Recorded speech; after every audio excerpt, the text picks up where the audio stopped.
pen tool and the curvature tool. So now the pen tool, if you look here, this is our pen tool here. Our curvature tool is right here. With the pen tool, we can just click and bang a bunch of straight lines all over the place. We don't have to click and hold. We just click and drag our mouse. Another thing about the pen tool is you can make curved lines with this. And it's a little tricky, so it takes a little bit of practice. But once you get it, it really becomes handy. So what I'm going to do, I'm going to start with this heart shape, which you should download for your Unit 3 assignment. I'm going to start by zooming in a little bit. So click down here, zoom in. I'm going to find the center of each gray box. Click once, drag up to my next gray box, find the center, and then click and hold.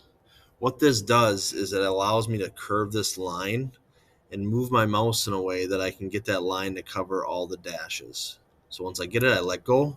It makes that curve. I go on to my next center point, which is right here. And I want to get, again, it takes some practice with it. So you want to get as close as possible.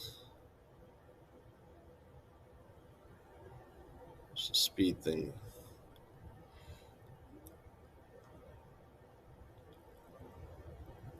So you get it? Now, if I go and try and do this next one, oops. Remember, Control Z is our friend with this to undo. Notice I have a really big arc right here. So what I'm going to do is I'm actually going to hit the Alt button, click and hold the Alt button, and it changes the direction of my anchor point. So I can click here, click in the center. Remember to click and hold.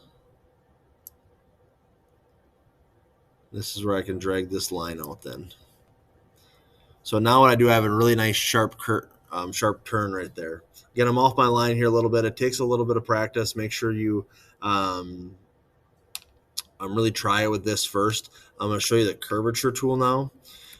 So what the curvature tool is it actually is more of a curved line tool.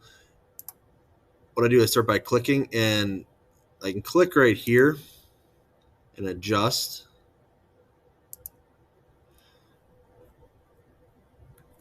But see, now I got to basically keep clicking on the path. And here again, it makes for really hard to get a sharp curve on here. All right, so that's why this is not the most beneficial tool to be using. So I don't have to just click on the gray boxes. I can actually just click along the dashed lines, and it follows the path pretty well. The problem I run into is with these sharp turns. So this tool is not if you have a lot of sharp turns in your image, or you're doing something else, this is not really the tool to use. You want to use the pen tool and use the click and hold method. Okay. One issue that students tend to run into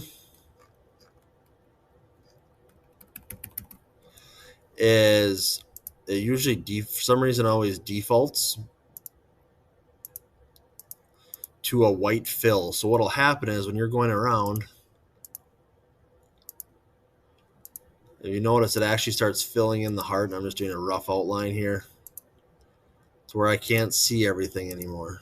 See, I lose my line right here. What happens is this fill is white instead of no fill. So if I go to the fill and click on none, I can see all my lines again. I can finish out. So whenever you run into that issue or you can't see it, normally just check your fill first.